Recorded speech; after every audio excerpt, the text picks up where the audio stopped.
studying your last two. I swim med T2200 det styrer namn to mute and can lend a pole that sunky died. When preparing an employment expense claim, it's helpful to think of the entire process as a roadmap, rather than jumping straight into entering numbers on a tax return. Tax preparers should follow a structured sequence of steps to ensure every claim is accurate and complies with CRA requirements. The journey begins with Form T2200. This form is completed and signed by the employer, confirming that the employee was required to pay certain work-related expenses as a condition of employment.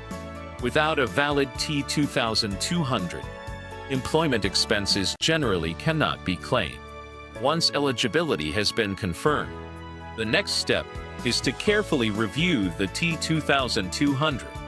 This helps identify which types of expenses the employee is allowed to claim, such as vehicle expenses, home office costs, or office supplies, while also identifying any restrictions or reimbursements. After determining what may be deductible, it's time to gather all the supporting records.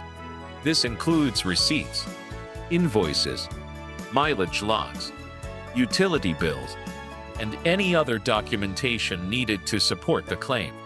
Good records are essential because every deduction must be supported if the CRA requests proof.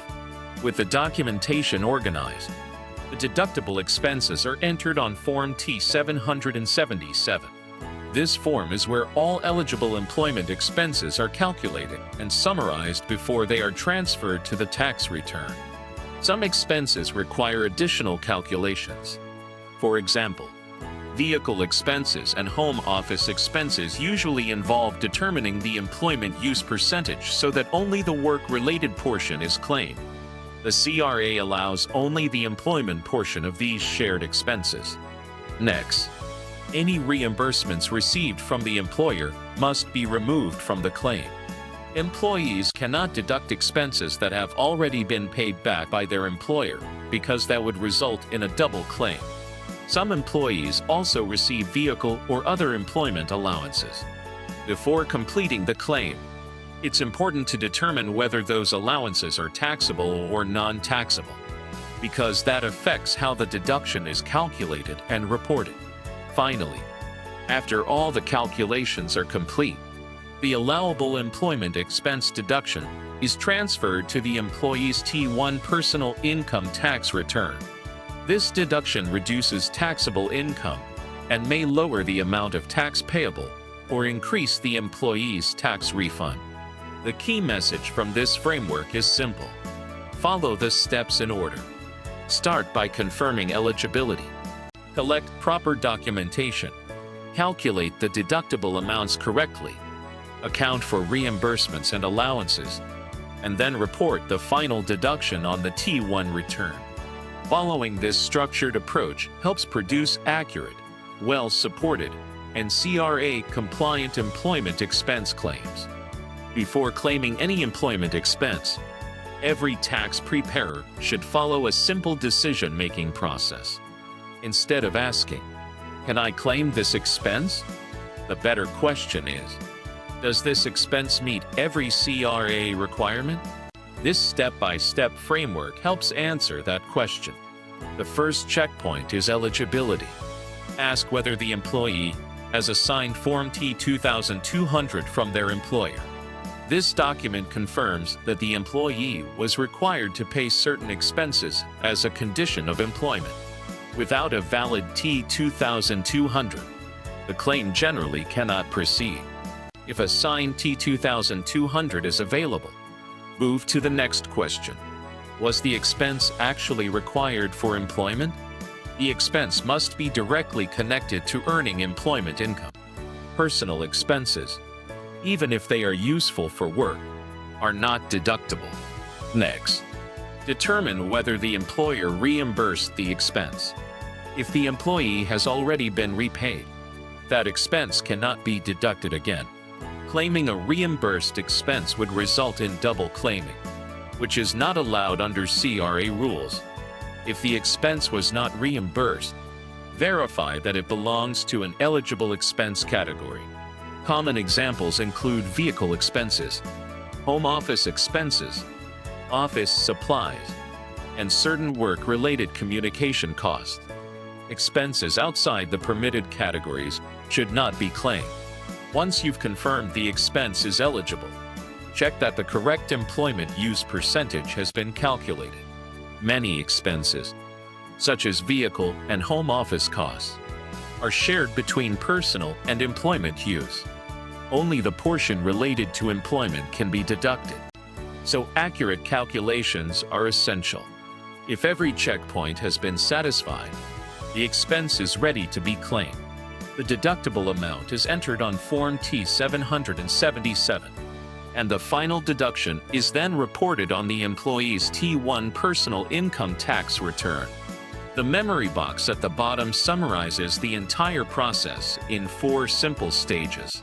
First, confirm eligibility using the T2200. Then gather and organize all supporting documentation. Calculate the deductible amount correctly. And finally, report the deduction on the T1 return. Whenever you're unsure whether an expense qualifies, simply work through this decision framework one question at a time. Following this logical sequence helps prevent mistakes, avoids CRA reassessments, and ensures every employment expense claim is accurate, well documented, and fully compliant with CRA requirements. As we've seen throughout this chapter, successfully claiming employment expenses isn't just about knowing what can be deducted. It's equally important to avoid the common mistakes that often lead to rejected claims, reassessments, or delays. This slide compares those common errors with the best practices that every tax preparer should follow. On the left side are the most common mistakes. The first is attempting to claim employment expenses without a properly completed and signed T2200. Since the T2200 establishes the employee's eligibility, missing this document can prevent a claim from being accepted. Another frequent mistake is failing to keep proper supporting records, receipts, invoices, mileage logs, and other documents provide the evidence needed to support every deduction.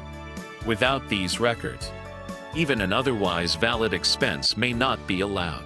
Some taxpayers also mistakenly include personal expenses.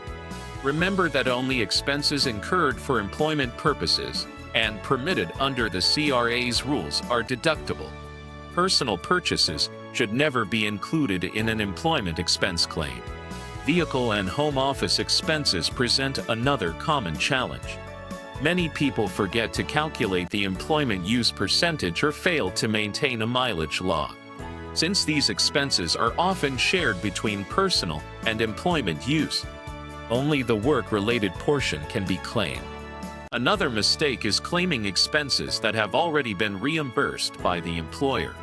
Reimbursed expenses cannot be deducted again, because that would result in a double claim. Finally, avoid estimating or guessing amounts when completing Form T777.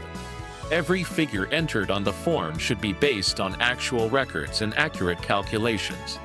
Now let's look at the best practices shown on the right side.